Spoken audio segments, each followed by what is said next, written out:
What's going on, YouTube? Junior and the Big Dog. I'm joined by my man, Big Dog. How's it going, baby? Good evening, everybody. You gonna talk to you, man? Even though we're talking about the Fins today. I know we're talking about the fins. I gotta do. What's the hand sign for the fins? Am I gonna do like a little dolphin, or just do the? That's a shark. It's a fit. What you mean? That's a shark. That's a shark. No, it's dude. Not. You want to show you? I'm gonna show you the difference between young and old. Oh man. Anybody that sees this, they're gonna remember Kenneth Gant, who was nicknamed the Shark on the Cowboy teams of the early '90s. He'd do this little shark dance every time he make a big play. Yeah, I know you're talking about. Like, I can't even do the shark. I see people. I see a bunch of fans always do fins up, man. So fins up. Okay, we're gonna do fins up then. Fins up. Fins up. What's going on, baby? Yeah, we're talking about the Dolphins today. NFL draft. We're gonna review, give our grades, and cover every single player that we drafted with video breakdown, like we've been bringing to you guys. Recently. So. Yeah, I mean, I'm excited. We're kind of switching it up a little bit. We're not switching it up too much because we're still staying, local, talking about the other football team down here in Miami. But, even though I feel like the hype is with the Hurricanes and, not so much for the Dolphins, We're doing a little bit of a tank job, apparently, in order to build our team up from this. You know what? Instead of being on the treadmill that we've been on for Lord knows how many years now, we're stuck between that 6-10 and 10-6, and we never challenge for real, and we never are bad where we get one of the top picks. Yeah. So we're always stuck drafting 12th. This year was 13th, 16th, 14th. Yeah. It's always drafting, in that middle of the pack. So, you know what? It's everybody's excited about what the Browns did, and the Browns tanked and finally got somebody in there to make the right picks, and look where they are now. They're one of the up-and-comers in football. Exactly. So the fact that the Dolphins are doing that, first off, before we get started, though, thank you, everybody that's been supporting us. Please like, subscribe, share, hit the notification bell, and leave us some comments and some stuff that you want to see. So Thank you for your support. I don't know about you. I don't know about you, Big Dog, but I'm pretty impressed with where we're at so far. I mean, the outpouring of support, has been amazing from you guys. It really has. Subscribers, comments, likes, views. I mean, yeah, I didn't envision it, getting, this big. I know it's not big, but I didn't, envision, such progress and stuff like that in such a short period of time. I think by the time this video goes live on YouTube, it's going to be exactly a month since we posted our first one. So, over 100 subscribers and stuff like that. I mean, it's all you guys. So thank you so much. We really do appreciate it. And yeah, engaging with you guys, like I always say, that's something that, we really like doing, answering questions and just chopping it up with you guys, to be honest. I mean, that's something that's been, that I've enjoyed, at least in the process. It's not, obviously we enjoy this, like we always say, me and the old man talking about sports and the Canes and stuff like that, but talking with you guys and engaging with you guys. So your feedback, what I'm saying, is well appreciated. And yeah, I can't say enough about it. Yeah, we've gotten far greater support than we had hoped for. And it's been really, like I said, like you had mentioned, it's amazing for us as father and son to get to do this. Mm-hmm. But when you have that type of support, and it just makes it all that greater to do. So thank all you guys, and it's appreciated. Keep it coming, man. Keep it coming, baby. Keep on subscribing. Keep on liking. I mean, we're not going to stop. So hopefully you guys don't stop. Absolutely. Absolutely. And just thank you. A huge thank you, guys. And we'll keep trying to give you the best content we can. At least weekly, and maybe a little bit more, here and there thrown in. And before we get started on the Dolphins, just quick little hurricane news to talk about. Do want to talk about, we talked about the Tyler Van Dyke commitment in the previous podcast. But then we've also had two other new commitments with Alvin Mathis, the linebacker. I think they call him AJ, but his name's Alvin Mathis, the linebacker.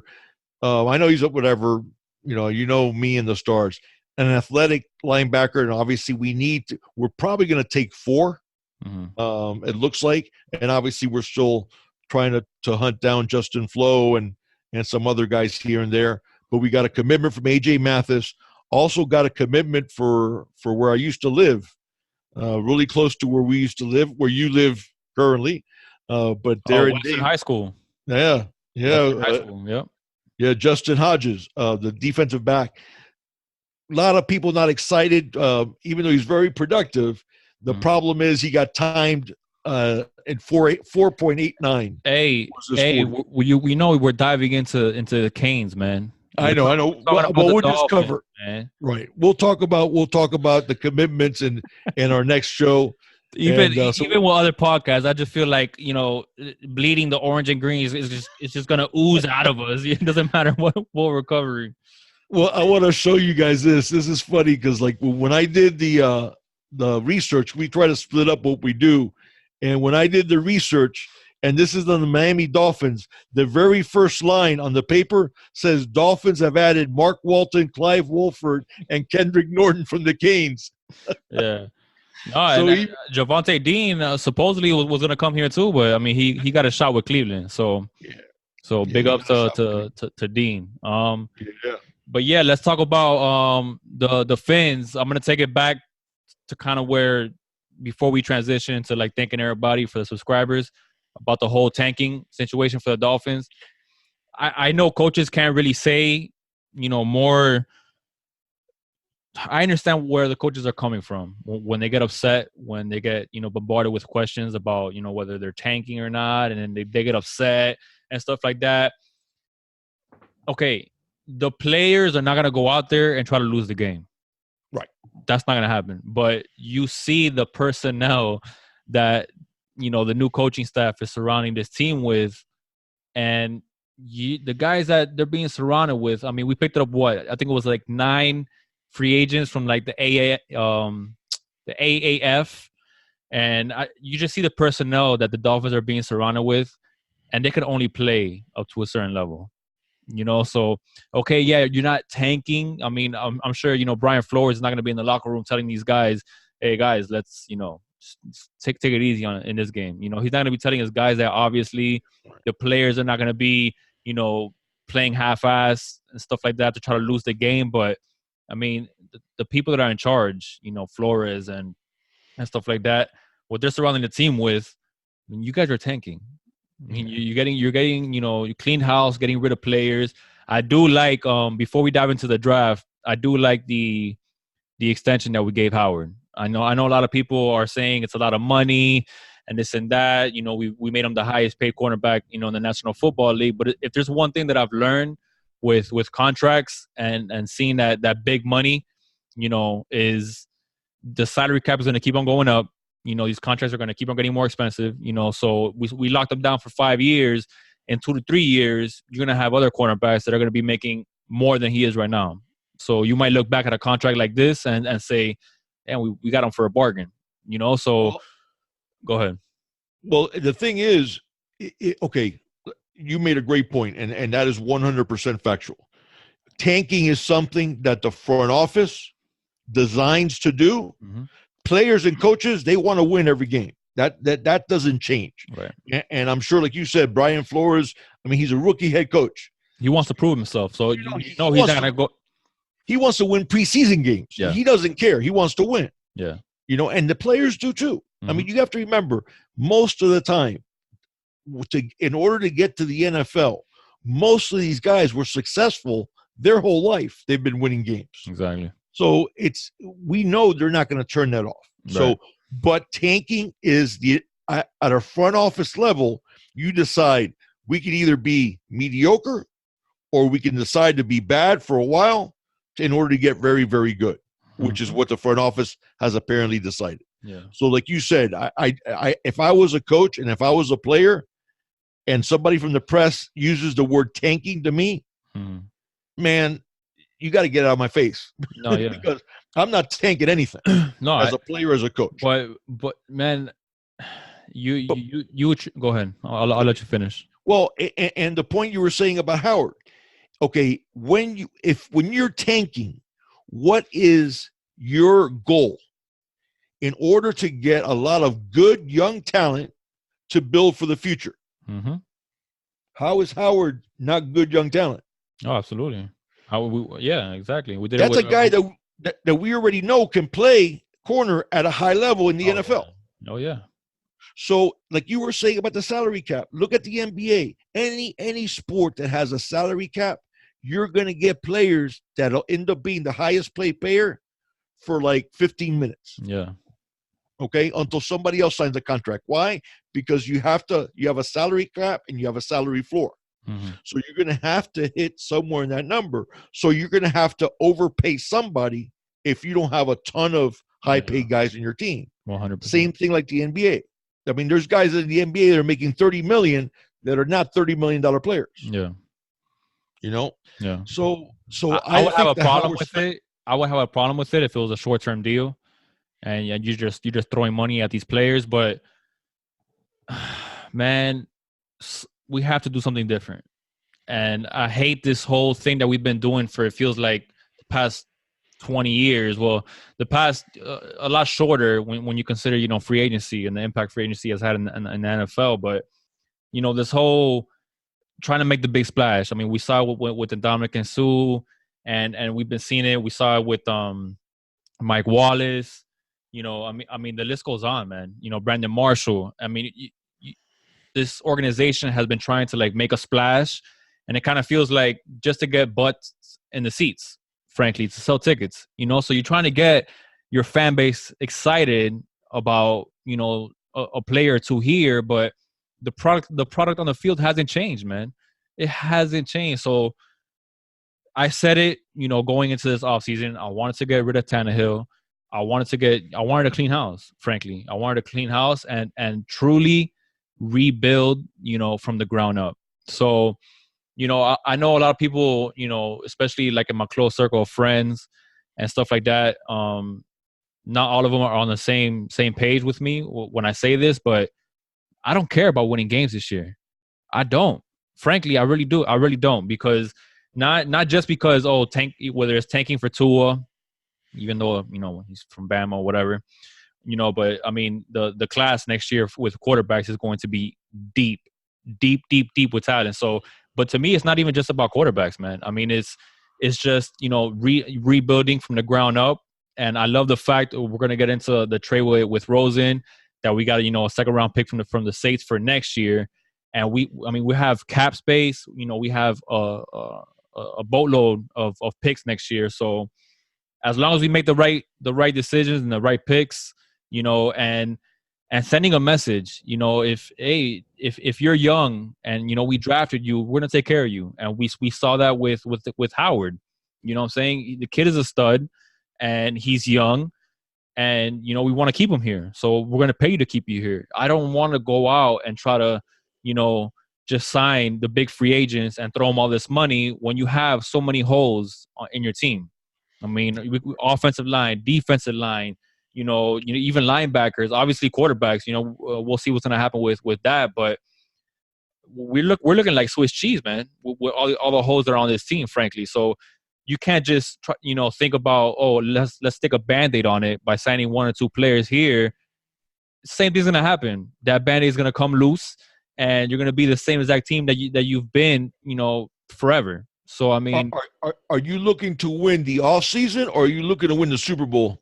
Because that's the goal of the team, should be looking to win the Super Bowl. Right. Winning the offseason, like you mentioned, of one free agent, a big free agent here, a big free agent there, and it gets people talking. That's not going to win you a Super Bowl. No. You need to build from the ground up and have that. First off, my only fear with the Dolphins, are we sure that we're going to have the right guys making those picks? That's my fear, because I don't like the first off, when we got Tannenbaum, that to me was an absolute.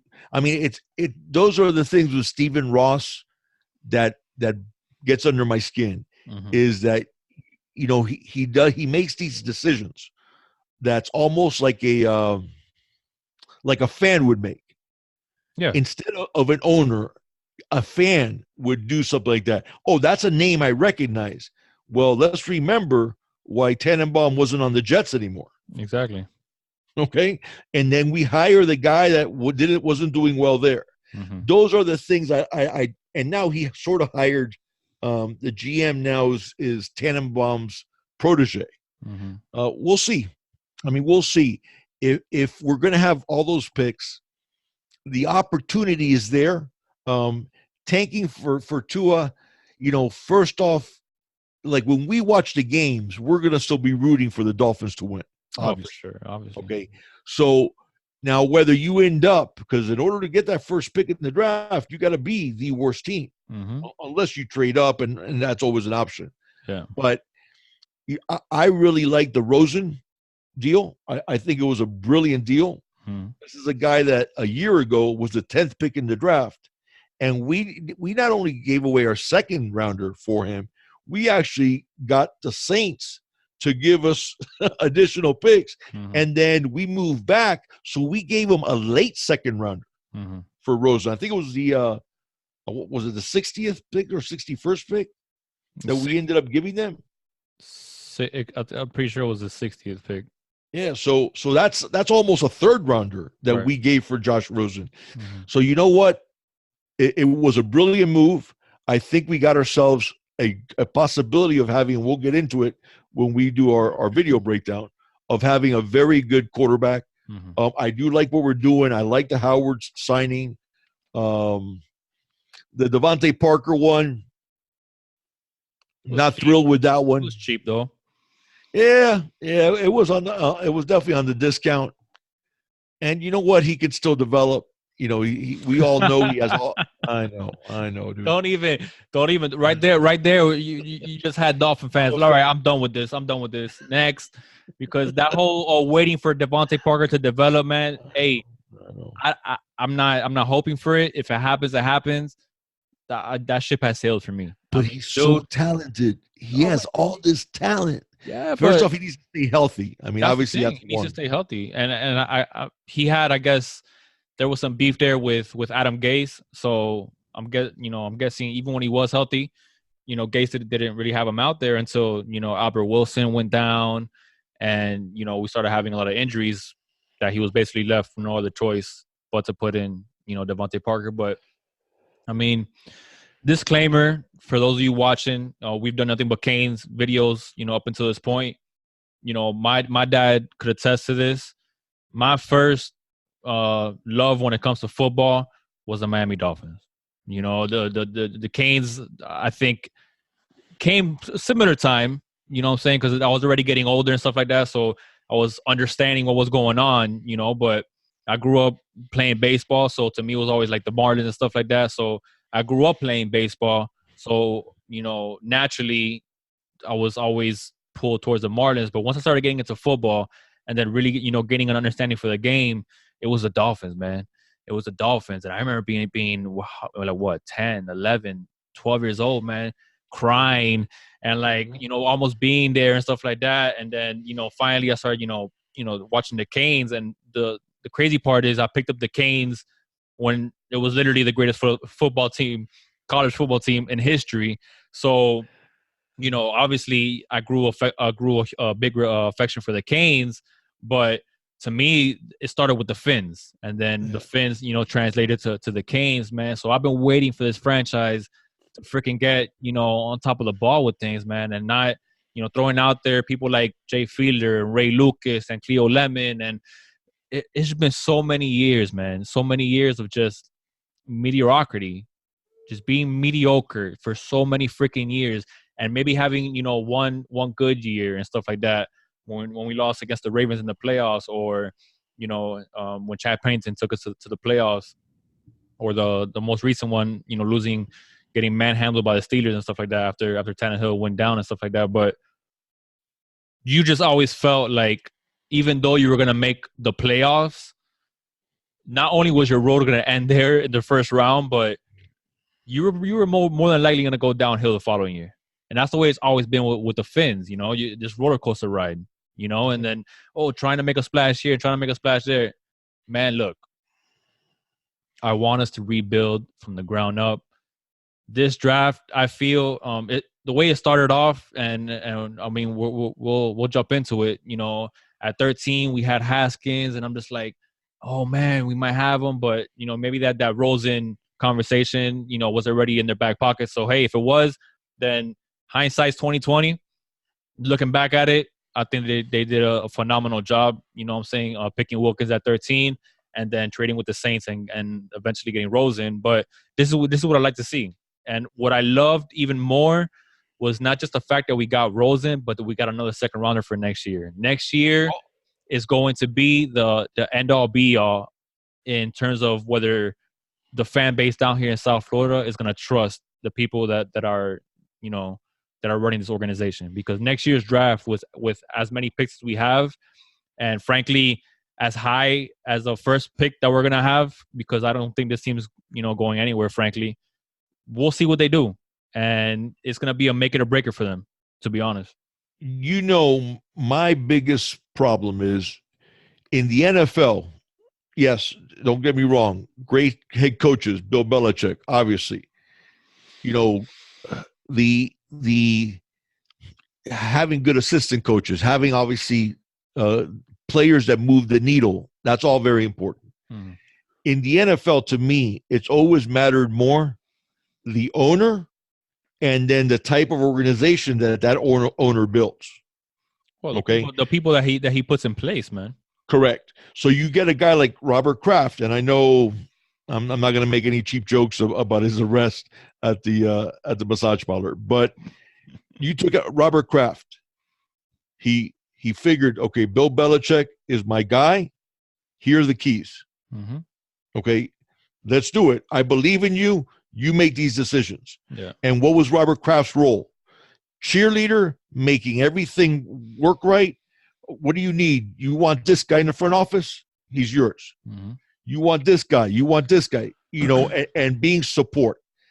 I don't think Stephen Ross is that guy, but I will say something about the new general manager. A lot of people would not have done what he did with Rosen. And I'll tell you what I mean by that. Once you decide that Rosen is worth a second rounder, which he most definitely was, mm-hmm. They didn't just settle on, okay, we'll give you our second rounder. They said, no, our second rounder is too high of a pick for what you could get from other teams, because the market was saying that Rosen could be a third rounder. Mm-hmm. So instead of doing what we do often, which is moving up to take people that we shouldn't be moving up for, instead of doing that and saying, okay, here's our second rounder for Rosen, they traded that pick to the Saints, got the additional second rounder, and moved back, and then gave the Cardinals that pick for Rosen. That, to me, was brilliant, because it showed that the value of a pick, instead of overvaluing Rosen, they said, well, wait a second. If the market was saying he's a third rounder, I'm not going to give you a early second or middle of the road second. I'm going to give you a late second. Yeah. Which was brilliant. So, you know, I can admit when I'm wrong. And with the way that he handled this draft, the way the front office did was really good. Not just that, but I think being able to read the fact that, you know, and realizing, frankly, that they gain leverage on the Cardinals, because, you know, and this is why I don't think necessarily that whole conversation was set in place, you know, early on. Once the Cardinals took Kyler Murray, and once these other teams that were in the mix with the Dolphins, you know, took a quarterback because of the Giants, you know, taking Jones and stuff like that. Once, you know, the Dolphins capitalized on an opportunity, and they realized that, you know, that the Cardinals were losing leverage fast. And frankly, the Cardinals felt like, you know, it almost felt like the Cardinals were pressed to be and they were pressed, you know, to be in a position where they wanted to get rid of Rosen more than the Dolphins wanted to acquire Rosen, because you did not want that mess in your quarterback room with Kyler Murray and Josh Rosen, especially, you know, the the way the atmosphere was starting, because Rosen was making his comments and stuff like that, and we're gonna get into Rosen. And I like his attitude. I like his swag. He didn't want to hear about the whole Kyler Murray talk and, what are you gonna do and this and that. There was already a lot of animosity going on there, I feel like. So the Cardinals did not want that mess in their quarterback room. So it almost felt like the Cardinals were a lot more hard-pressed to get rid of Rosen than the Dolphins were of acquiring him. Because, hey, I mean, when you look at it, if the Dolphins don't acquire Rosen, you roll your dice with Fitzpatrick, you tank, and you're going to get your quarterback next year regardless. But now the Dolphins have put themselves in a position where it's a, low-risk, high-reward situation with Rosen. If it works out with him, great. If he does prove worthy to be that 10th overall pick that the Cardinals traded up for last year, if he proves to be that, then guess what? Whatever that high pick you're going to have in next year's draft, you don't need to waste it on a quarterback. You could waste it on another, player and keep on building and then build around Rosen. I mean, we'll see if it gets to that, but I mean, hey, it's a possibility, and I love the fact that the Dolphins put themselves in that position. That's the thing. And I don't understand where this came from. That Josh Rosen is like a scrub. First off, with the Cardinals, and I know everybody's like Kyler Murray's the flavor of the month. Okay, that's a 5'9" quarterback. Okay, Kyler Murray is no sure thing. Okay, he wouldn't be the first Big 12 quarterback that has bombed in the league. Okay, first off.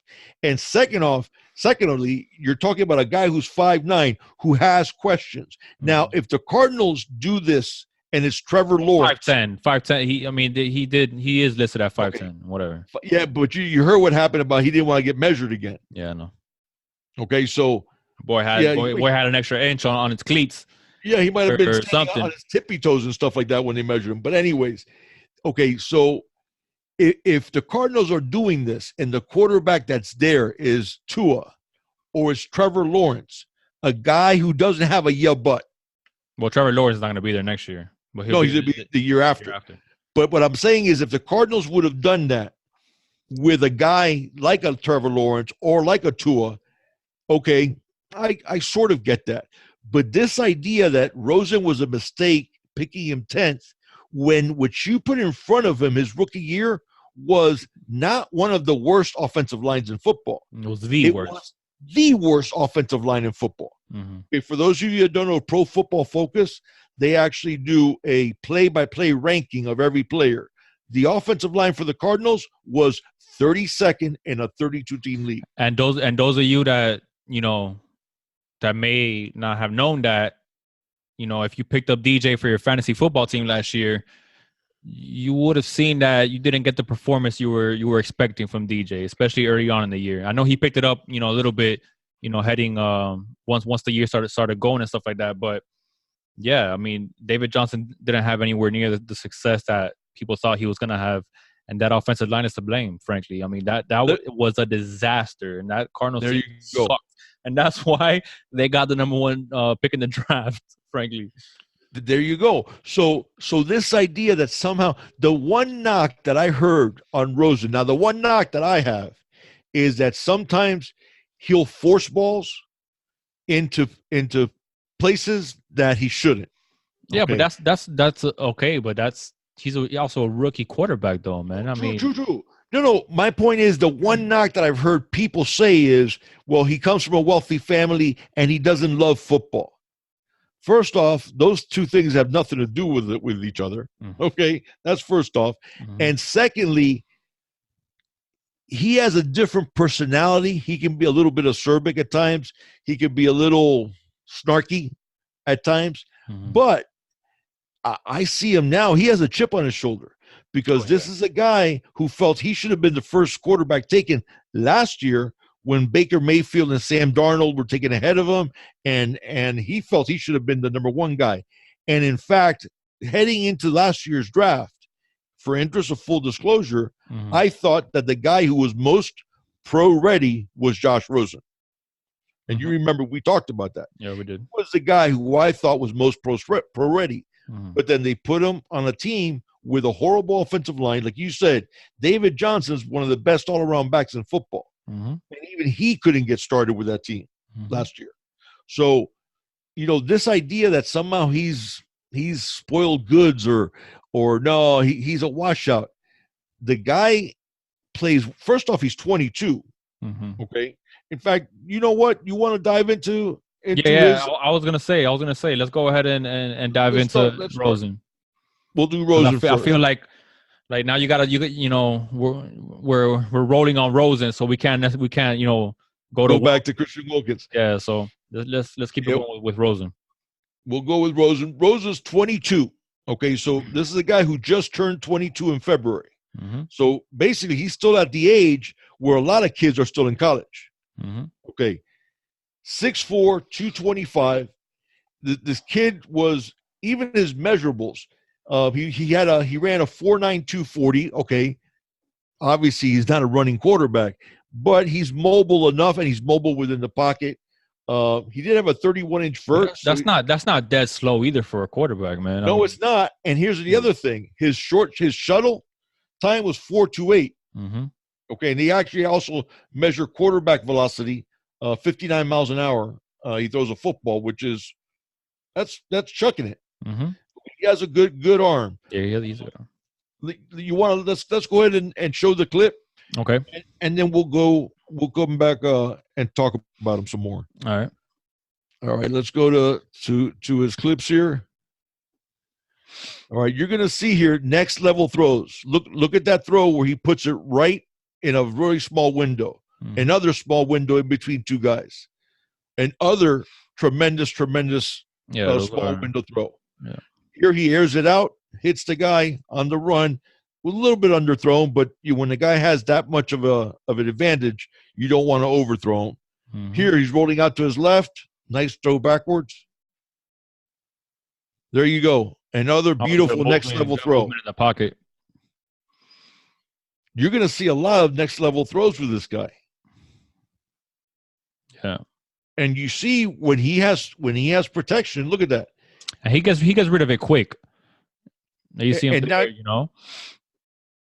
And I like the quick feet in the pocket and stuff like that. Like he gets rid of the ball quick, which is something that I really like about him, And hey, Dolphins fans, I mean, he was a quarterback in college, through and through. He wasn't a wide receiver the way Tannehill was, so he has a lot more experience, playing that position. So I mean, yeah, dude, I'm excited. When people called him the chosen Rosen was his nickname. Mm-hmm. Listen, this is a guy he probably played quarterback from the time he first started playing football in the backyard. Mm-hmm. He was probably throwing the ball. Mm-hmm. If you look at his ability to read defenses, you look at the next level throws that he makes. This is a talented quarterback, and there's things that happen sometimes in the NFL that I don't understand.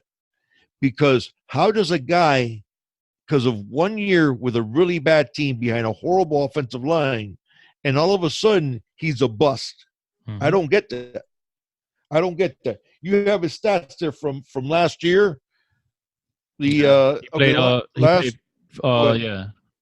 14 games. He started 13, 3-10. Obviously, we said. We talked about how bad the Cardinals were. 217 for 393. It's only 55% of his passes, but he threw for 2,278 yards, 11 touchdowns, 14 interceptions. I mean, it's just tough, man. It's tough when you put a rookie quarterback into a situation like that with a team that's so bad. What I actually would like to look at is his last year at UCLA, and we'll go ahead and dive into what he did last year with the Cardinals a little bit more. But his best year at UCLA was his last year there, and he completed 62.5% of his passes, 283 for 452. He threw for 3,756 yards and 26 touchdowns and 10 interceptions. So I mean, he's about a 60, 61, low 60, completion percentage quarterback. So I mean, that's good enough.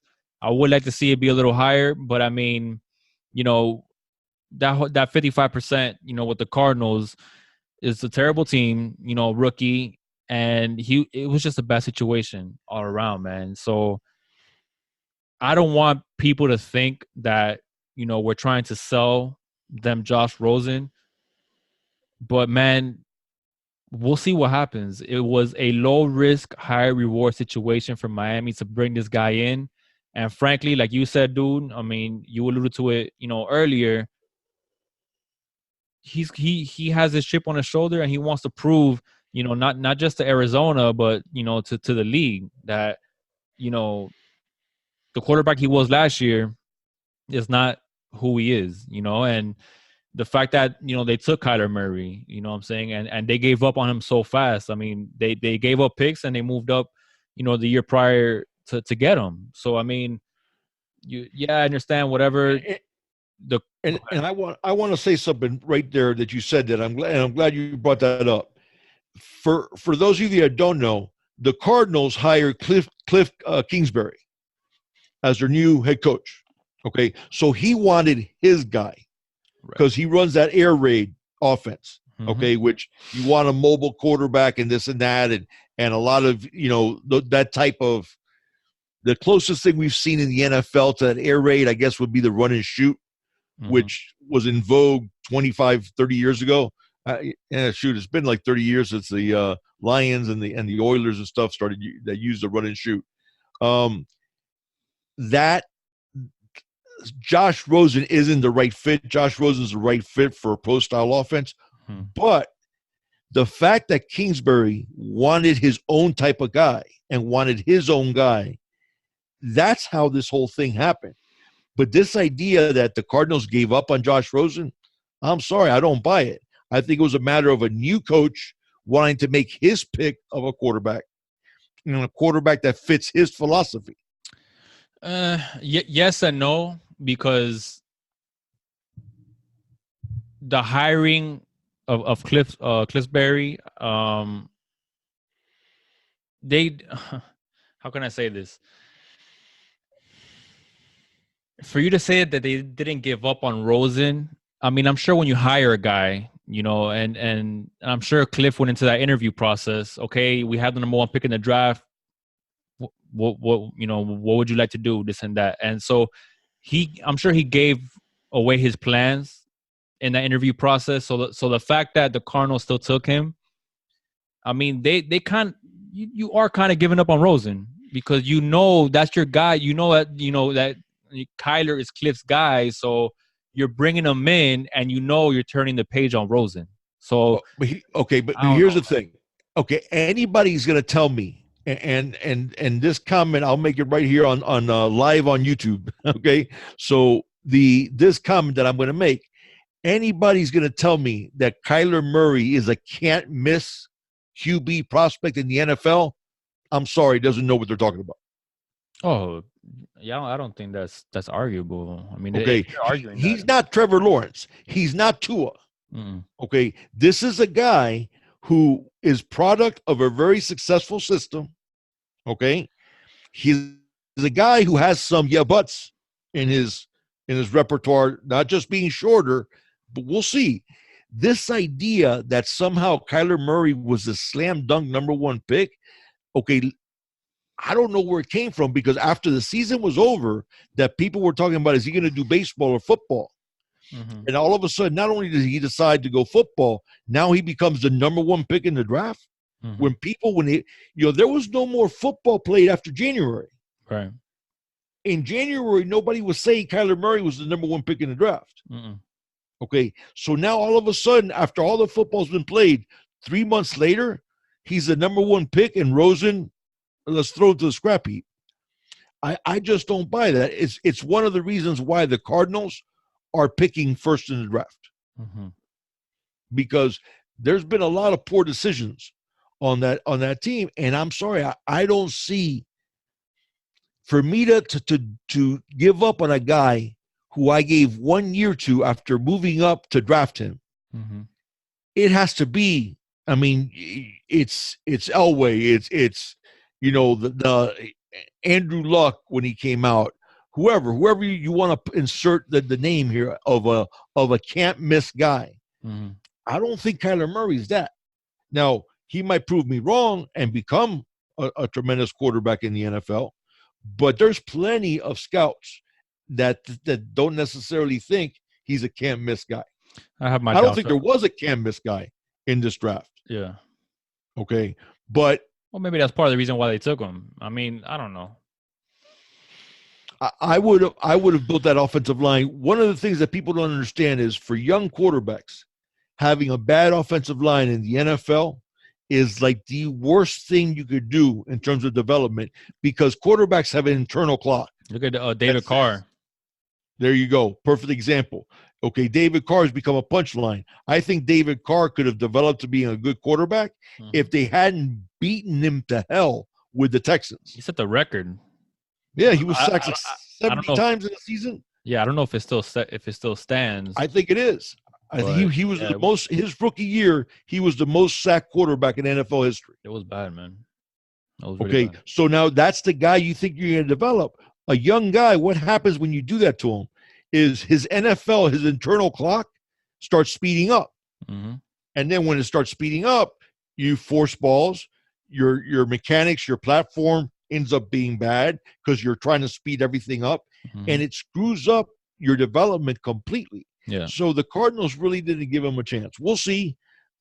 I like the idea of Rosen. I do. I think. But this is one thing I think we gotta tame our expectations, because we're talking about how bad the Cardinals were. Frankly, dude, we're not that far off. So I don't expect Rosen to all of a sudden, complete 65% of his passes, throw for 30, 40 touchdowns and 10 interceptions. I don't expect that. I expect him to be better than he was with the Cardinals. Well, I mean, maybe, because frankly, we don't have the best offensive line right now, and we don't have the best talent to surround them with right now. But I do think one thing that's going to be big. I mean, this is tough because you kind of need to find out what you have in Rosen this year, because that's gonna determine which way you're gonna head into the draft next year. But one of the things that I do think is going to be extremely beneficial to Rosen is having Ryan Fitzpatrick in that quarterback room. Fitzpatrick is a proven veteran. I mean, and he's not. I don't know if you heard of Flacco, because I think they asked Flacco about Drew Lock, and or something along the lines of, is he gonna groom, is he gonna mentor and stuff like that? And then he basically was like, no, I'm here to win games, and he's not. And Flacco doesn't seem like that guy that will take a quarterback under his wing. He sure didn't seem that way with Lamar Jackson, but with Fitzpatrick, I do see. He said he's already said a lot of good things and stuff like that. I do see Fitzpatrick, taking Rosen under his wing. And hey, I mean, you can say what you want about Fitzpatrick, but the guy's still in this league, and you could put him in there and he might just light it up and look like the best quarterback in the league for 4 games. And then for the next 3, he might look like the worst quarterback in the league for, but whatever. My point is that I think that's going to be extremely beneficial to Rosen, having Fitzpatrick there and learning the ropes, having a fresh start, having that chip on his shoulder. I mean, these are all things that are working in his favor. And frankly, the expectations of being the 10th overall pick in the draft and having the Arizona Cardinals trade up for you and basically saying, hey, you're going to be our franchise quarterback, that pressure is gone for Rosen. I mean, the Miami Dolphins, I mean, our fan base, the league in general as a whole is not expecting, Rosen to go in there and be the franchise quarterback for the Miami Dolphins and just completely light it up and turn this franchise around. It's not like that. It's more like a trial. Let's see what's going to happen. So I think that pressure removed for Rosen and all the other things that I just mentioned about having Fitzpatrick and having that chip on his shoulder, I think that's going to do nothing but help him and, hopefully bring out the best in him, dude. So, I mean, we'll see, man. I think you hit the nail right on the head. I think Fitzpatrick was brilliant. move by the Dolphins because that is exactly the type of quarterback that you want to groom a young guy. He's a nice guy, man, and he's fun. And and he's a guy who's going to have Rosen with him in the film room. He's a guy who's going to, do a lot of extras with Rosen. Mm-hmm. They picked the perfect guy. And Fitzpatrick knows. And Fitzpatrick knows. I brought up Flacco. They're bringing in Flacco because Denver has a pretty good team and possibly pushing for the playoffs and stuff like that. Fitzpatrick knows, okay, that he came to Miami. He's not expected to take this team to the playoffs and to completely turn it around. Fitzpatrick knows why he's here.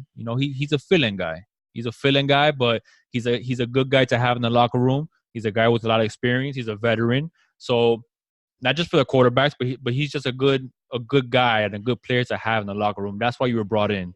You're gonna man the ship for now, and I mean we'll see what happens, and we'll go from there. So I think like I said, the expectations are not there for Fitzpatrick. They're not there for Rosen. So I like the fact that it's gonna be an open competition. May the best man win, but there's not that pressure.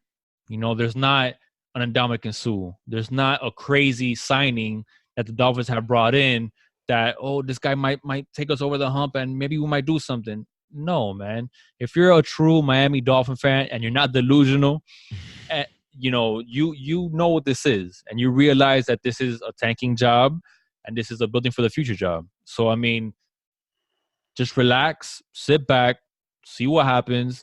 I think the Dolphins have done, a lot of good things, and they're building in the right way, at least so far. So, we'll see, man. I agree. I mean, there's nothing really more to add there. The Fitzpatrick was a great guy to groom him, a great guy to show Rosen what it takes to be a quarterback at a high level in this league. Yeah, and he's the bridge guy. He's the guy, that's the bridge guy, the guy who's going to take you to the other side of the river. So, you want to dive into Wilkins? Let's go to Christian Wilkins now, our number 1 pick, the 13th pick in the draft. Obviously from Clemson. Now, there was a lot of talk on draft day about him, and he played everywhere on the line at Clemson. But let's make no mistake about it. He's a defensive tackle in the NFL. Yeah. He's 6'3", 315. He ran a 5.04 40-yard dash. So anybody thinking he's going to play, you're not going to be a defensive end in the NFL running a 5.04. It's not going to happen. His 20-yard shuttle, I was impressed for a guy that big, 4.55, and 28 reps on the bench. You want to go ahead and give us his stats from Clemson? From Clemson. Let's go ahead and get to that. I got it right here. Well, go ahead, because I didn't even have it open here. What's really impressive to me is his 4-year totals, because this is a guy, he started his second year at Clemson.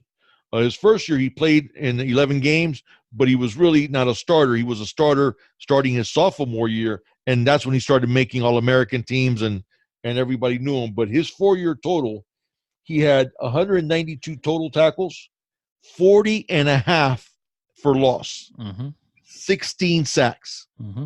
Okay, so this is a guy who, I mean, a lot of people had him going definitely top 10. A lot of people he didn't have him going top 5. We got lucky that he fell to us at number 13, and obviously because of the deal with Rosen, we decided not to take Haskins, who was there for us to take. And listen, this is a guy who's going to be able to stop the run. One of the most important, in fact, the most important type of pressure you can get is pressure up the middle. Pressure in a quarterback's face where they can't step into throws. And Christian Wilkins is every bit of that. And he's a good kid too, man. That's what I like about Wilkins. He's a good kid, great attitude, so I just think he's the right guy. And I think they're at 13, me and you were on the phone during the draft, and I still saw Haskins there at 13, and I'm just like, man, dude, I mean, come on. So I thought it was either going to be Wilkins or Haskins, but the fact that Haskins was still there at 13, I thought the Dolphins were for sure going to pull the trigger on him. But I'm sure those Rosen conversations were probably happening around that moment.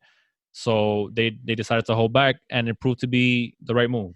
I think at 13, for the players that were available at 13 across the board, I think we got the best player available at 13, 100%. Yeah, I agree. Let's go ahead and take a look at his film, and then we'll come back to him. Okay. And here you're gonna see. I don't know why in the stats for some because I look like he got like an interception in one of the clips here, but for some reason I think they ended up calling it a fumble. Oh, okay, I got you. So yeah, let's go ahead and look at him.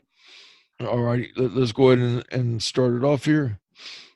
You're gonna see here. Look at this. Sheds 2 blocks and then just mugs the running back. Again, look at this. Gets the quarterback from the inside. He's just so talented. That's the ball that popped up. Yeah, that's the one. Yeah, it was a fumble. Yeah, and there you see him again. I mean, he's tremendously athletic for a big guy. This is him. They actually had him standing up as a pass rusher. And then look at that. Sheds the block, gets the guy by the legs. Tremendous quickness for his size. Listen, there's a reason why this guy was All-American. There you see making more plays. And like I said, Clemson did play him everywhere, but with the Dolphins and in the NFL, he's going to be strictly a defensive tackle. Mm-hmm. Listen, that's a guy that when you look at him, you realize that's a guy that could be an all-pro type of player. Oh, for sure. And you know what? What else could you want? What more could you want from a number 13 pick who has the capability to be as good as a defensive tackle as there is in football 3, 4, 5 years from now? Yeah, no, 100%, man, 100%. And like I said, he brings a good attitude to the locker room. He's a guy that's ready to work. He's a guy that's ready to work, and I'm excited. I'm excited for what he's gonna bring. I think he's, since Sue left, even though Sue, didn't perform to the best of his abilities, I think down here in South Florida, especially on every single play, man, Sue took a lot of plays off, and the fact that we have an interior lineman like Wilkins of his caliber, I think that's just gonna be extremely beneficial to us, headed into the future. I couldn't agree more. I love this pick. I think this kid is a can't miss type of young man. It's how we've talked about how much I like the trenches. The fact that you have somebody that is a sure thing in the 13th pick, where you don't have all these questions. You don't have character questions. You don't have production questions because this kid produced. That's as good as you could hope for. And at the end of the day, like you said, being that they had the Rosen deal working, I think they made absolutely the best decision in not taking Haskins and in taking Christian Wilkins. He almost killed Goodell on that stage too. That was funny. Yeah, Goodell wasn't ready for that. You saw his face; he was like, wasn't ready for that one. You want to talk about look at his size, 6'3", 315. Saw how high he jumped, and I'll tell you what, it is well distributed because he doesn't. You could tell by how thick he is. He's a 300-pounder. Yeah, but he doesn't look like he weighs 315 the way he moves. He has quick feet, man. Absolutely. So yeah, that basically wraps it up for Wilkins, first round pick, 13th overall. You want to get to Deiter? I'm pretty sure that's how you pronounce it. Yeah, Michael Deiter. Yeah, we already covered Rosen, who's basically our second rounder. And obviously we covered Christian Wilkins. Yeah, let's go ahead and go to Deiter. Okay. Deiter, 6'5", 310 pounds. Don't know if he's either 22 or 23. Here's the thing I like about him. This is a guy who played everywhere on that Wisconsin line, I think, basically. And he's a decent athlete. One of the things I was impressed, his 40-yard dash isn't good at 5.23. So you wonder. You don't expect. I mean, come on, it's an offensive line. No. But as a guard, if you want a guard, if you're going to put him at a guard, you want a guy who can run, right at 5, or a little bit better than 5. Because you want a guy who pulls and can get out there. That's true. The thing is with this kid, this kid, this young man was a producer everywhere he played. Yeah. Everywhere he played. I think I have it here. He's actually from around my way up here in Ohio. At Wisconsin, he played guard, and then he played tackle his junior year. He was named an offensive captain. He was second team preseason All-American. I think at the end of the day, I think he might end up being a tackle. We'll see. We'll see. So? They can. I mean, I think that's become a popular thing in the NFL these days of drafting guys that could play multiple positions on the line. Mm-hmm. I mean, I guess that's always been valued to an extent, but we'll see. I mean, he can. This is, what? Let's get to the film so you can see one of the reasons why I like him so much. You're going to see him, I think, here in the clips. You're going to see him playing guard and tackle, and he's number 63. Unfortunately, some of the clips are against my Miami Hurricanes and 2 games that I'd like to forget. Mm-hmm. But you want to go ahead and get to the clips? Or? Yeah, let's go ahead and run through them. All right. Here you see he's the left tackle. Like I said, he's number 63, and you're going to see him on Joe Jackson. And there you see a good job of pass blocking. Now you see him at guard in the second clip, and you're going to see him. He's very tenacious. You see that a lot where he ends up blocking 2 guys on one play. Here he's at guard again against Michigan. Makes a small block, then makes a big block on the second level. Frees up the running back for a touchdown. Here again, some more clips with him at guard. I mean, this guy, and you see that a lot where he blocks 2 guys. Now you see him against Joe Jackson on a running play, gets Joe completely out of the play. Unfortunately, I saw quite a bit of the Canes on his clips. We'll see. I mean, whether he ends up, you see actually a couple more. That's what I like about him, that you see he's always looking. He does not one of these guys that just blocks one guy. Yeah, he's looking who to block. I mean, you saw in those clips a lot of him, blocking his assignment, but then peeling off and then blocking another guy. So that's something I do like about him for sure, is that he's always looking for somebody to block, and there's gonna be plenty of them against the Dolphins.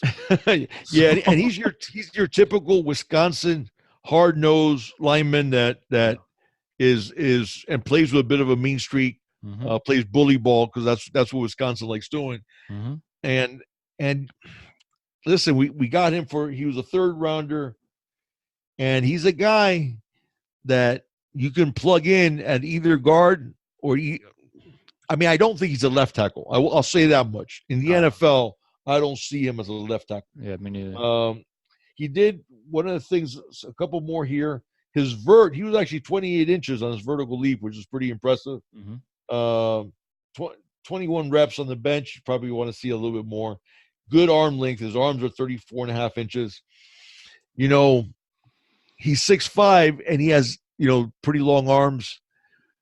But at the NFL, I don't see him as a left tackle for sure. If he is going to play tackle, I think he's going to play at right tackle. Oh, we got Tunsil has that left tackle position locked up. Correct. And I think we might have gotten the right tackle with our pick in the 6th round. We'll see, because that's a guy who played right tackle for Ohio State, mm-hmm. And Isaiah Prince. So, yeah, I'm thinking Deiter's going to be a guard. I'm thinking he's going to be a guard or a guy you can slide in the right tackle if you need it. I think so too. And I think it was I'm listening for a 3rd rounder. I think it was a good pickup. Mm-hmm. As a guard, you'd like to be able to be a little bit quicker in terms of pulling. Mm-hmm.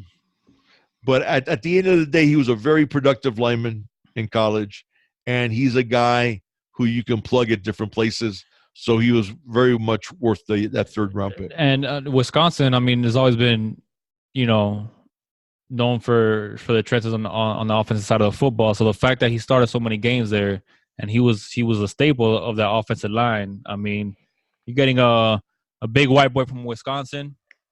I mean, hey, we got to build up the trenches as well. So I mean, he's a big body to have in there.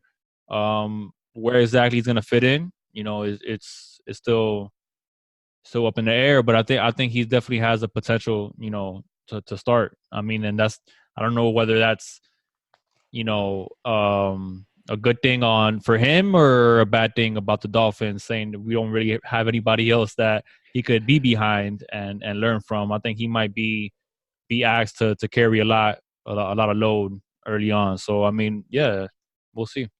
I mean, do I see him as a Pro Bowl caliber guy?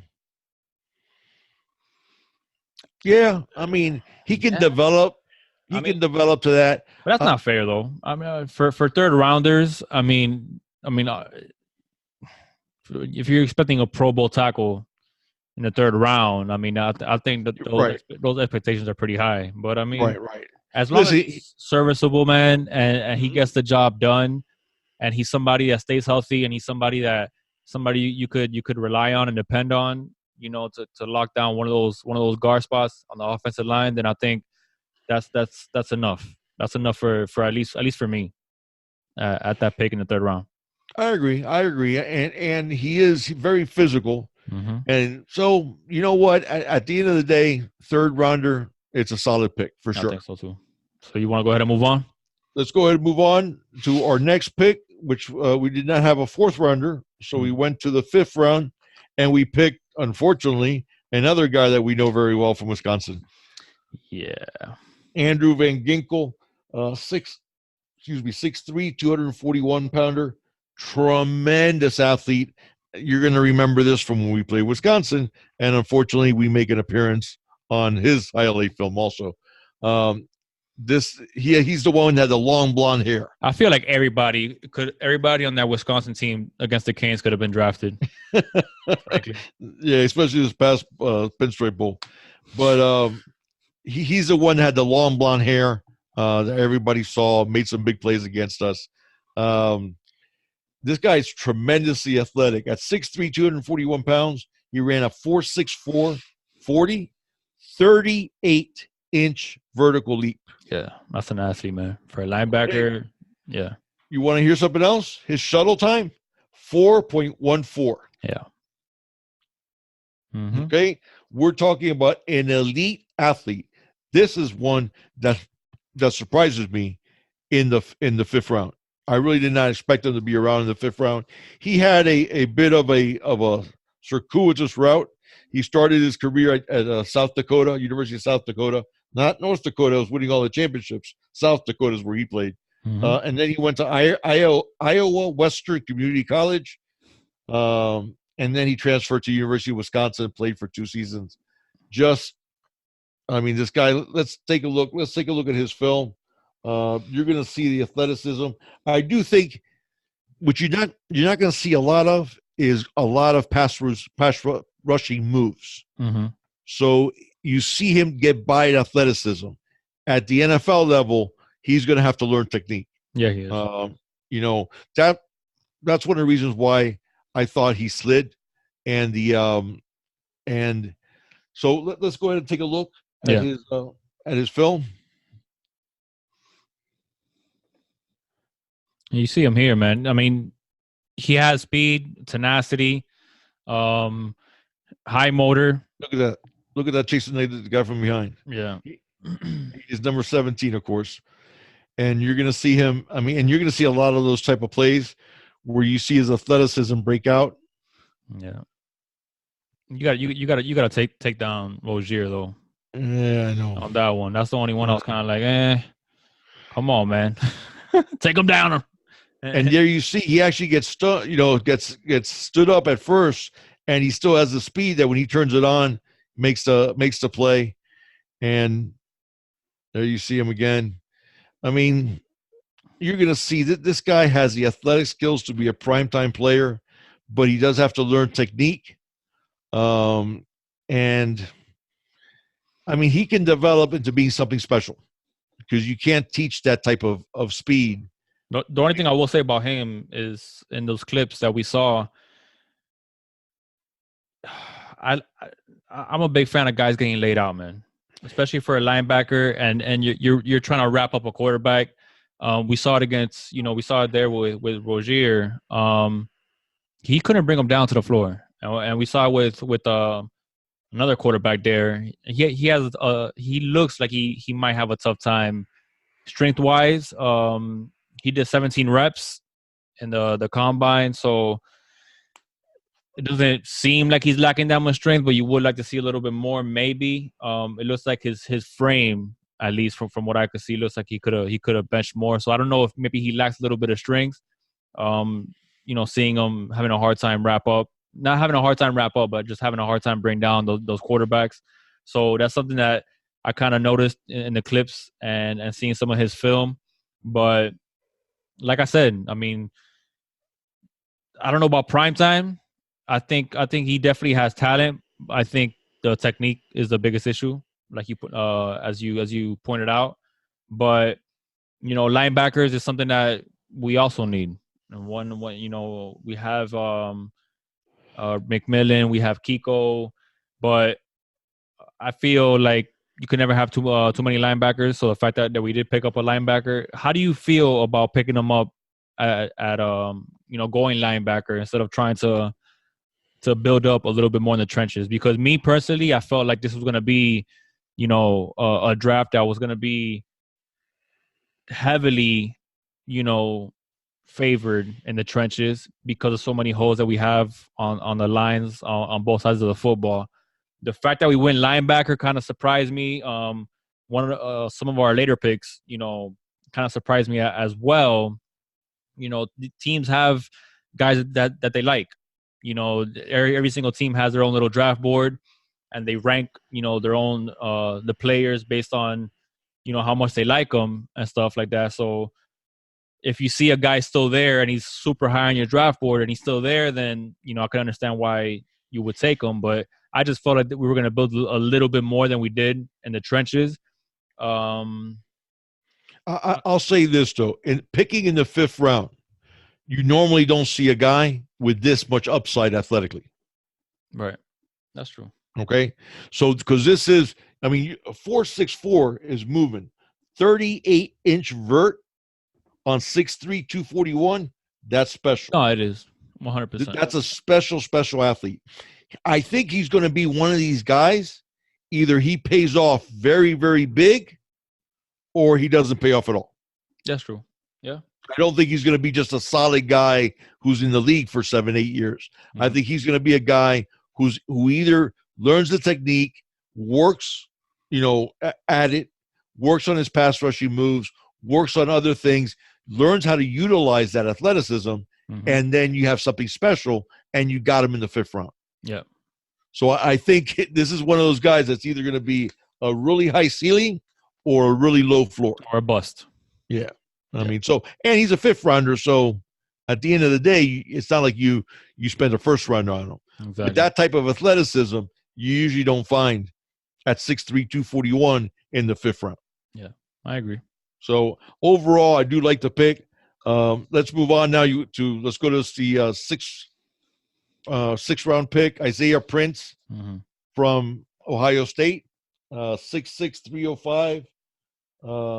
To his credit, he was one of only 4 true freshmen that actually played for the Buckeyes until 2015. And then his sophomore year, he became a starter at right tackle. And this is a guy who has a ton of experience. He's actually, it's funny, we were talking about guards. He's actually a better, he ran the 40 at 509 at 6'6", 305, 23 reps on the bench press, 35.5-inch length arms. So pure tackle, a guy who played right tackle at Ohio State all his time there, and started from his sophomore year on.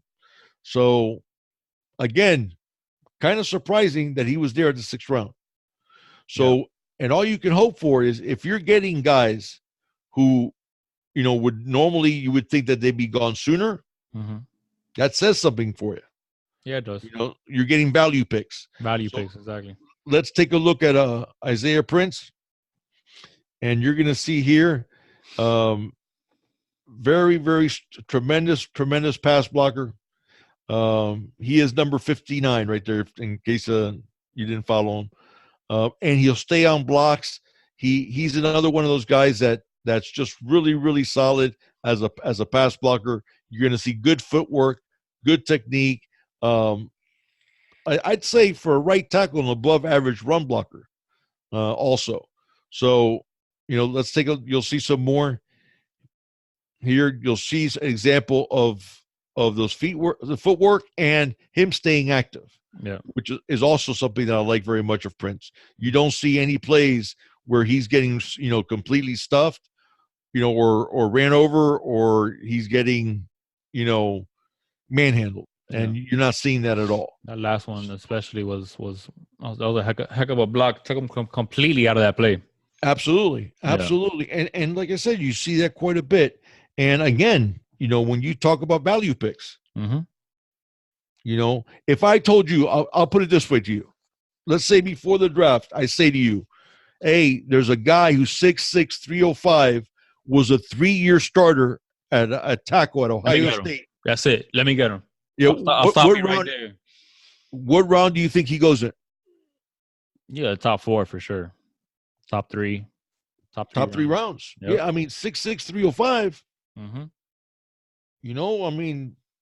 And a guy who's a 3-year starter at a program who was one of the elite programs. Right. Yeah. So, listen, again, I was surprised. I was surprised that he was there in the 6th round.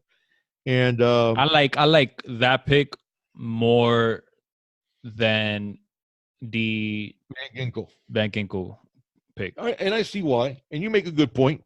I do. You make a good point. Listen, do I think Prince is going to be an all-pro? Yeah, probably, probably not. Yeah. But I'll tell you what he could be. He could be a 10-year plus starter in the NFL. Yeah. Yeah. He could be a starting quality tackle in the NFL. Do you want a reason why, guys, I bring up I question taking Van Ginkel, taking a linebacker, frankly, is because I've seen our lack of depth in the trenches, especially recently. So I kind of wanted I wanted this to be like a trench heavy draft. I wanted to, with that Van Ginkel pick, draft another interior lineman, But here's the thing with him is on a 5th rounder, you're taking the possibility of someone being great because you have elite level athleticism in the 5th round. That's why I like the Van Ginkel pick also. Yeah. I love the Prince pick. Don't get me wrong.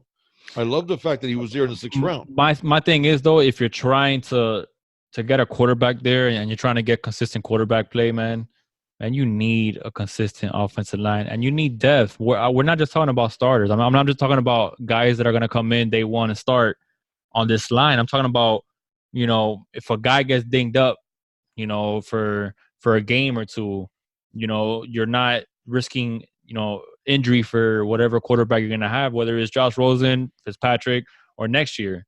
Like, I just want to see a dominant, offensive line.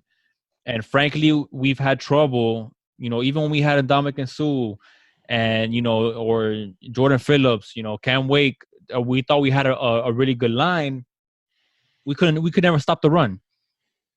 Teams have been running the ball down our throat for so many years.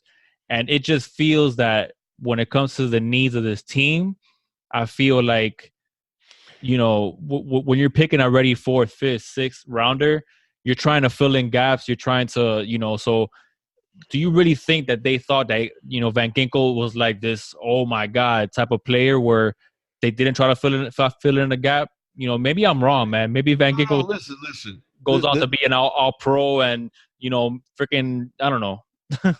Maybe the philosophy, the philosophy that you're saying of building inside out, that you build the lines first, the trenches first, and then outward. Obviously, you need a quarterback. That's the number one thing. But that whole philosophy, that's a great philosophy. Yeah. I'm not disputing that. You know how much I love the trenches. Yeah. So the thing with Van Ginkel is just the fact that that's elite athleticism.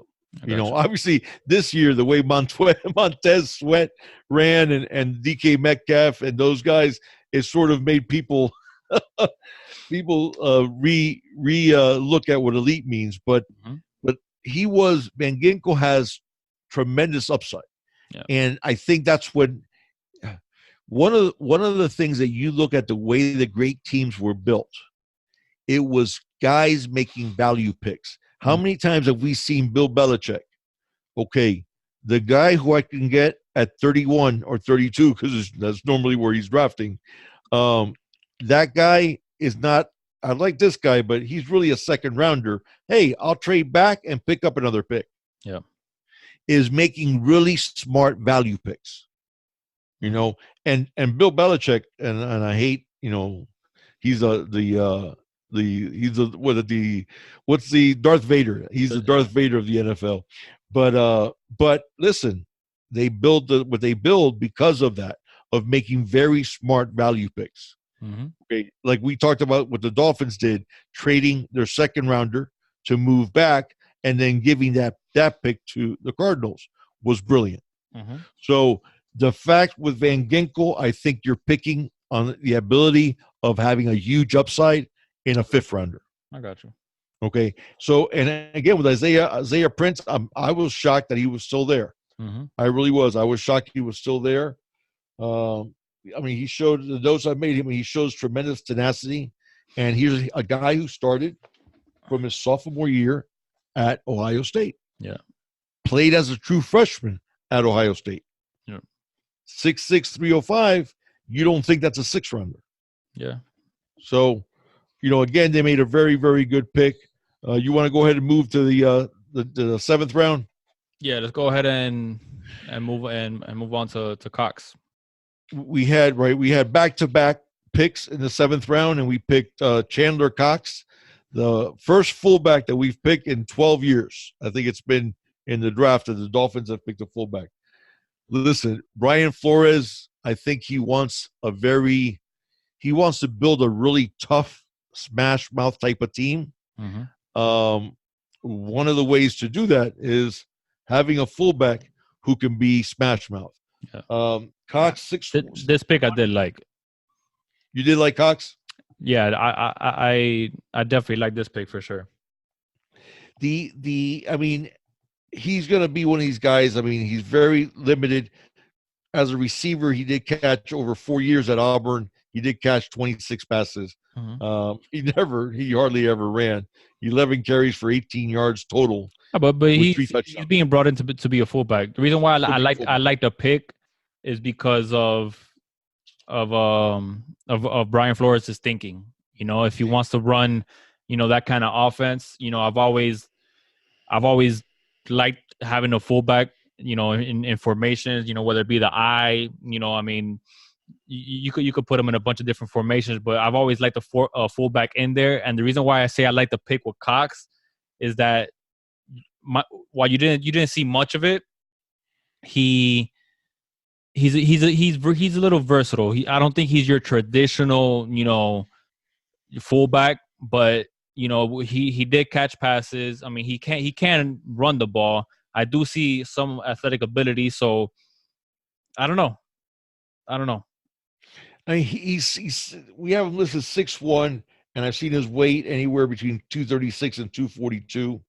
I feel like you don't like the pick very much. Okay, I'll say this: if I'm going to use a fullback, okay, you want a much bigger fullback. I want a better fullback. I know. Yeah. He listen. You look at on the bench press, he did 18 reps. Mm-hmm. Okay, you sort of expect a fullback in the NFL have a little bit more strength than that. You're going to see on his film, there's not a lot of I didn't see a lot of pancakes. Did you see a lot of pancakes? I didn't, but that's why I'm saying like I think he's a different kind of fullback though. I don't think he's that your old traditional, just run behind. I don't know. If you're going to use a fullback, the way you have to remember, there's a lot of teams that are not picking fullbacks. Yeah. So the fullbacks that are out there, you can go out and get the cream of the crop. Mm-hmm. Okay. Do you think Chandler Cox is a cream of the crop? No. No, I'm not saying that either. That's my point. Yeah. That's my point. We'll take a look at his film. Okay. We'll take a look at his film. You're going to see him. He's number 27. And we're actually going to show you a clip. Now there you see the first one. Yeah, he makes a good block. He kind of gets laid out making the block, though.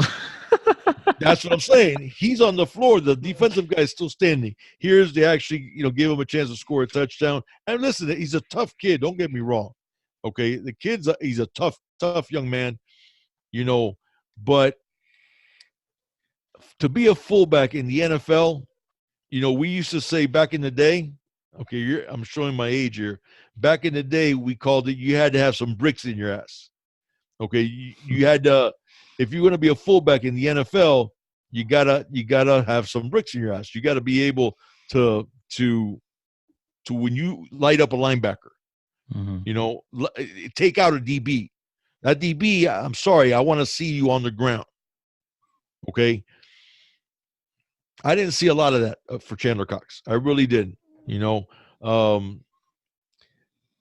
Mind you, he has decent athletic traits for a fullback. He actually ran a 4.85 40.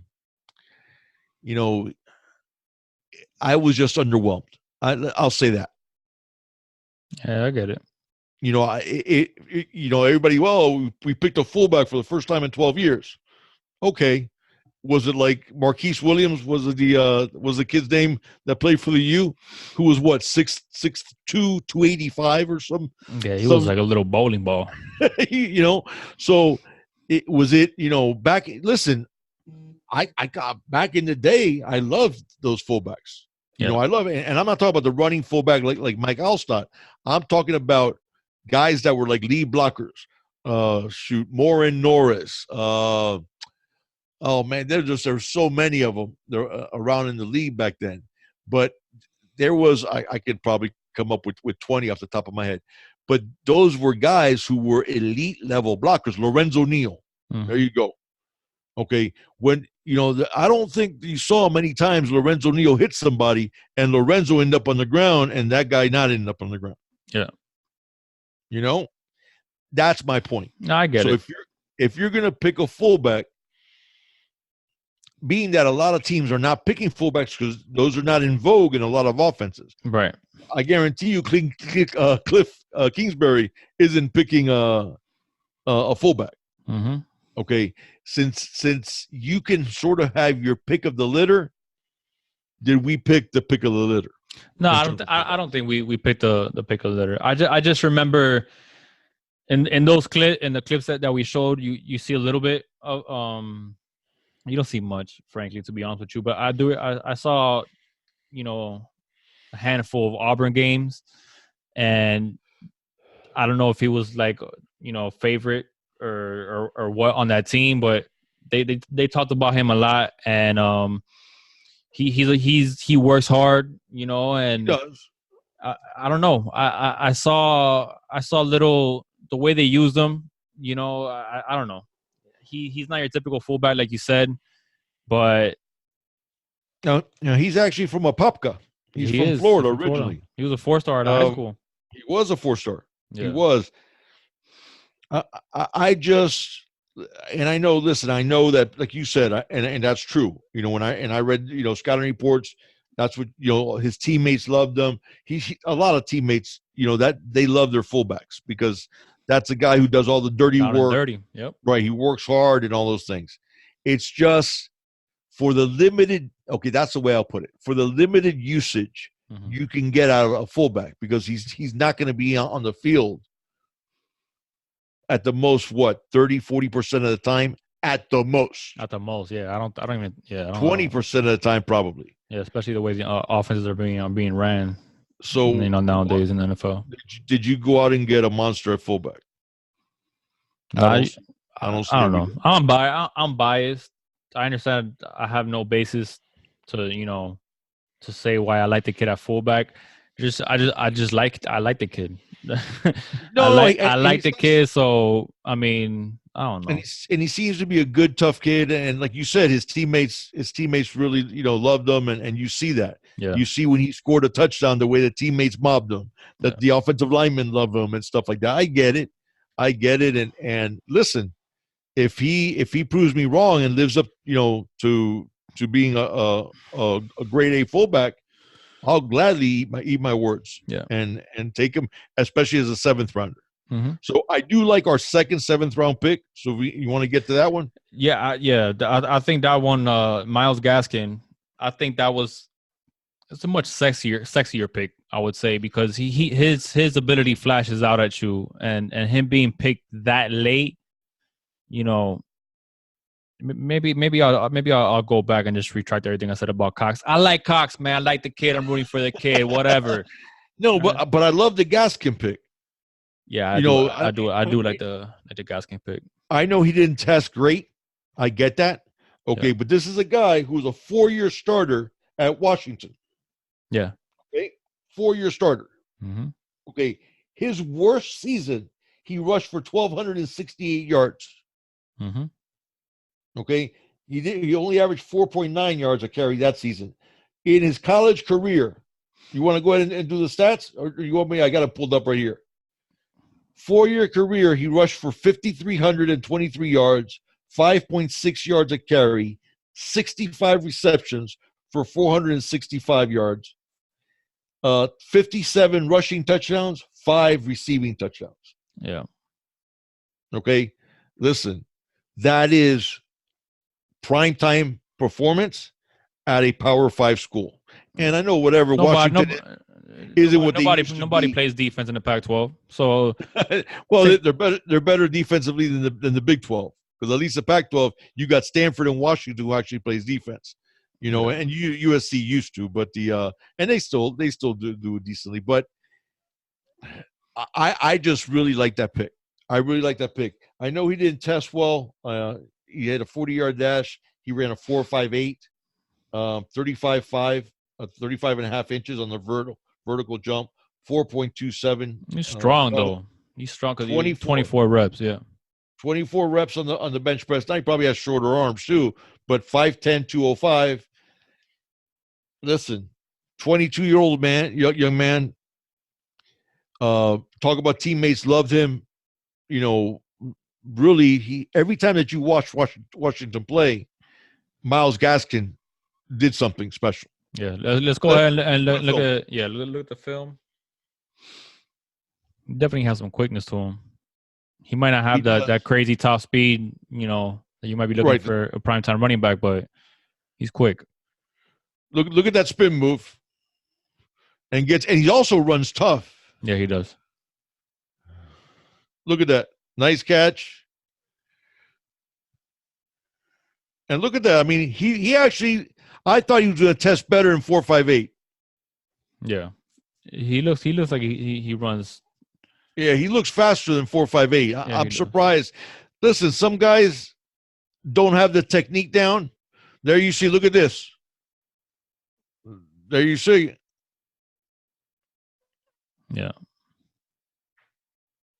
And you're going to see some more nice runs. Look at that move. That's shittiness, yeah. Yeah. And look at the toughness. But you do see him and you saw him there kind of get caught from behind. So that's the thing we're talking about, that top end speed. But he's definitely shifty. But let me ask you a question. When you look at him, does he look like he weighs 205? The way he runs? No. He runs tougher than 205. Yeah, he does. He runs a lot tougher. Well, and he's strong, man. Like you said, 24 reps. So I think it was an interesting pick. Value pick again. Yeah. Value pick. Yeah. This is a guy, and he's a good receiver out of the backfield. He's a guy. I'm shocked that he lasted the 7th round. I really am. And okay, let me ask you a question, and just put it this way: instead of running a 4.58, if he runs what Travis Homer ran, 4.48. Okay, where do you think he gets picked? I mean, that's a 4.48. You probably, he probably gets picked, a couple rounds earlier. But if you're talking about if you get that low 4.4 speed, then you're talking about top 3 rounds for sure at the very least. Well, and with a guy that had his numbers at Washington, that consistent of a producer, starts from his freshman year on. Mm-hmm. Okay, rushes for over 1,200 yards every single year. Yeah. So there's a lot to like there. Again, value pick. I think we got a very good value pick there. Yeah. Okay. It was. I like him based on the film. To be honest with you, I don't really watch Washington that much, but or the Pac-12. Like, every time that you played against the Huskies, it was, what are you going to do about Myles Gaskin? Yeah. Yeah. So at the end of the day, again, we're talking about how you build a team is you get value for the picks that you made. Yeah, that's true. You get value for the picks you made. And we saw it with Gaskin, that type of production in the 7th round. And it wasn't like he tested horribly. Right. 4.58 isn't slow by any means. It's not slow, but it's definitely not fast for a running back. Well, it's in not the NFL. Fast. Correct. Yeah. You could say that. It's not fast for a halfback in the NFL, especially a guy who's 5'10", 205. Yeah. You expect that guy to be a little bit more of a burner. Mm-hmm. Okay. But I like his production. There's something to be said. That's a lot of production though, man. Like I know, like you said, you got USC and Washington's defense is good, but obviously that's his team. Right. Like Stanford's defense is always traditionally good. Yeah, but then you got Oregon, Arizona, Cal, Arizona State, Cal. Yeah, you're right. I mean, no, listen. So he rushed for over 1,000 something yards every single season, but I mean, I don't know. We'll see. As a 7th rounder, are you going to get better than that? That's what I'm saying. Like that's what it comes down to. It's a value pick. We'll see. Okay. Overall, what do you think about the Dolphins draft?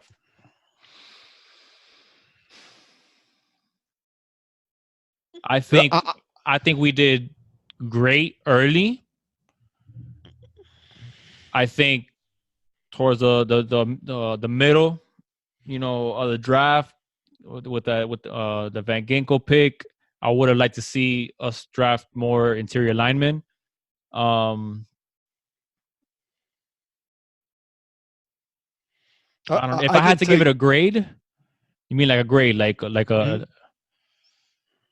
I would give them a solid B.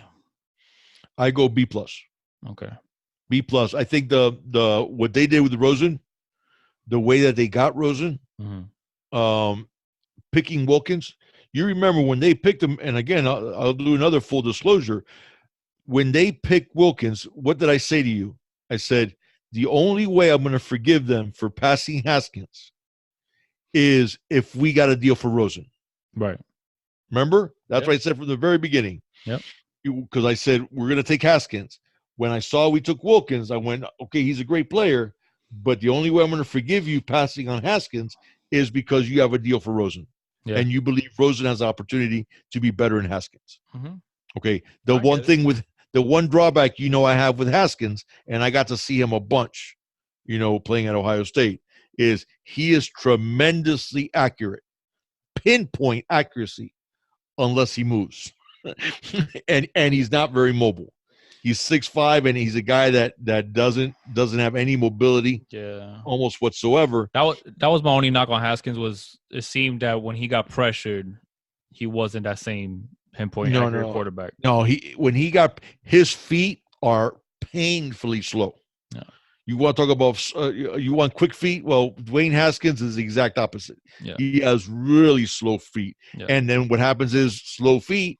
You throw off a platform, and all of a sudden, that great accuracy goes away. Yeah, I get Very rarely do you see him making beautiful throws when he was pressured. Right. It was always when he wasn't pressured. Yeah. So that was the only knock on Haskins, but he's a bright guy, tremendously accurate, and those are things I said to myself, well, we want. We pick Wilkins, and then I said to you, okay, I'll forgive it if we end up with Rosen. And then not only do we end up with Rosen, they were smart enough to trade back in the second round to get another pick from the Saints, and then ended up getting Rosen. So I give it a solid B+. I think the steal of the draft was Chandler Cox. You know what? I'm going to buy you. We had one of our friends there who's been interacting with us said that I needed to get you like more up to date stuff. I'm going to buy you a Chandler Cox jersey. What do you mean? Oh yeah, that's right. Somebody did come. Look, I know Chandler Cox is probably going to be out of the NFL in a couple of years, but whatever, man. I like the kid. I remember he popped out to me watching some Auburn games and stuff like that. So maybe just because I recognize the name, like, and I remember seeing him when Auburn played and stuff like that, and a handful of games that I saw. But so I knew the name. And then I saw that we got him so late, and I was like, oh, okay. So I felt a certain way, but. Well, and just probably the fact that he's a fullback, and you like the idea of that short yardage situations having a fullback in there. I do, but I also understand, the 6'1", low 200 pounds fullback isn't going to really do much in the NFL against defensive linemen. But listen, Lorenzo Neal wasn't any bigger than that, but when we watched the film of Chandler Cox, we didn't see a lot of pancaking going on like Lorenzo Neal did. I know. Yeah, he's probably not going to be much, but I like the Gaskin pick more than I do the Cox. I pick. Do. I like the Gaskin pick. Yeah, I was just berating about Cox just because I recognize him from Auburn and stuff that. And I know he was beloved. He was beloved by his teammates and stuff like that, and I get it. So, it was at the end. I think it was a very good draft. I think we got some really good value picks.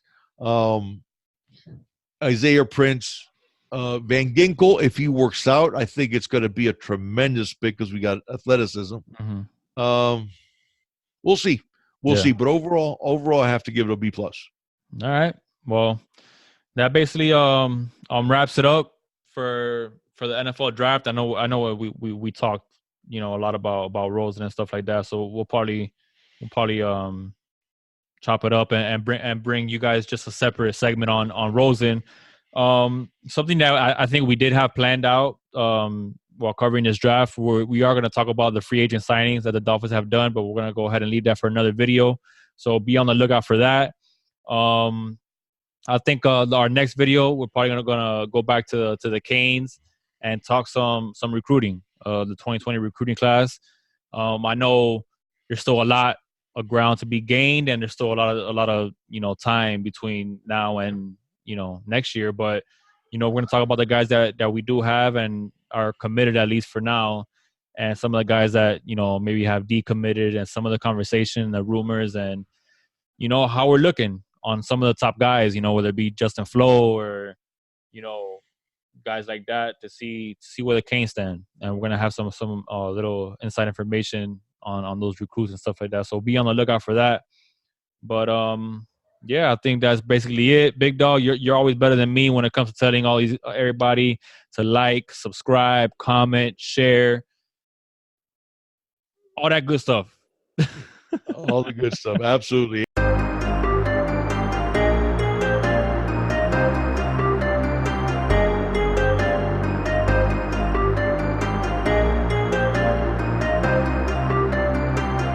Little. Yoga.